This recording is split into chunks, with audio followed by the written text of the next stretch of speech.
शुभ सकाळ सगळ्यांना. नमस्कार.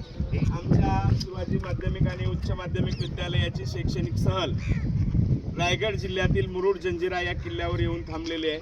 मित्रहो, आज मी तुम्हाला थोडक्यामध्ये या किल्ल्याचा एक इतिहास सांगणार आहे. हा महाराष्ट्रामधला अजय असा किल्ला, ज्याचं नाव आहे मुरुड जंजिरा. या मुरुड जंजिरा किल्ल्याचं वैशिष्ट्य असं आहे की आतापर्यंत हा किल्ला कुणाच्याही ताब्यात आलेला नाही आणि किंवा कुणालाही तो किल्ला जिंकता आलेला नाही. कारण या किल्ल्याचं वैशिष्ट्य असं आहे की चारी बाजूनी समुद्र आहे. मुंबईपासून 165 किलोमीटर दक्षिणेच्या अंतरावर असणारा हा किल्ला अनेक शाह्यांनी जिंकण्याचा प्रयत्न केला, परंतु त्याच्यामध्ये त्याला अपयश आलं. उदाहरणार्थ छत्रपती शिवाजी महाराज, छत्रपती संभाजी महाराज, ब्रिटिश यांनी हा किल्ला जिंकण्यासाठी प्रयत्न केले, परंतु सिद्धीच्या ताब्यातून हा किल्ला कुणालाही जिंकता आलेला नाही.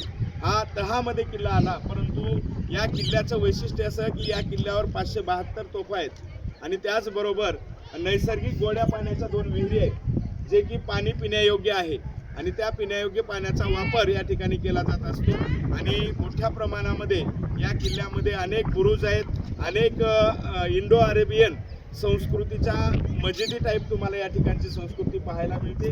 आणि असा हा किल्ला, आणि या किल्ल्याचं सगळ्यात महत्त्वाचं वैशिष्ट्य म्हणजे काय तर हा जलदुर्ग म्हणून ओळखला जातो. आणि या जलदुर्गामध्ये आपण पाहतो की चारी बाजूनी समुद्र असल्यामुळे अनेक छत्रपती संभाजी महाराजांनी प्रयत्न केले किल्ल्याच्या तटापर्यंत येऊन ते पोहोचले, परंतु हा किल्ला काही त्यांना ताब्यात घेता आला नाही. कारण दक्षिणेला निजामांनी आपल्या मराठ्यावर आक्रमण केलं आणि ते आक्रमण परतावून लावण्यासाठी संभाजी महाराज आपल्या तोंडाला आलेला घास सोडून देऊन परतीच्या मार्गाला गेले आणि निजामांना त्यांनी परतावून लावलं. असा हा इतिहासामधला एक अभेद्य आणि अजिंक्य तसेच अजय असणारा किल्ला या ठिकाणी आम्ही बघत आहोत. सर्वांचे धन्यवाद. जय हिंद, जय महाराष्ट्र.